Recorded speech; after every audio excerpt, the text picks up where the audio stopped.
ఫిబ్రవరి ఆఖరి వారం వరకు ఒక నివేదికను రాష్ట్ర ప్రభుత్వానికి ఇటు పార్టీ అధ్యక్షులు కేసీఆర్ గారికి సమర్పించడం జరుగుతుంది. మీడియా సమక్షంలోనే దాన్ని కూడా చేస్తాము.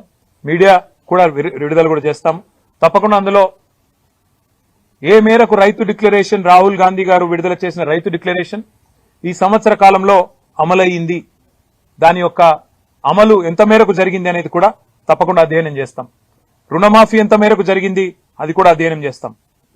బలవన్మరణాలకు ఆత్మహత్యలకు గల కారణమైంది, ఎందుకు జరుగుతున్నాయి, మద్దతు ధర వస్తున్నదా, పత్తికి వస్తుందా, కందికి వస్తున్నదా, సోయాకు వస్తున్నదా, మొక్కజొన్నకు వస్తున్నదా, చెరుకుకు వస్తున్నదా, మిర్చికి వస్తున్నదా, మొత్తం తిరిగి ఎక్కడికక్కడ అధ్యయనం చేస్తాం.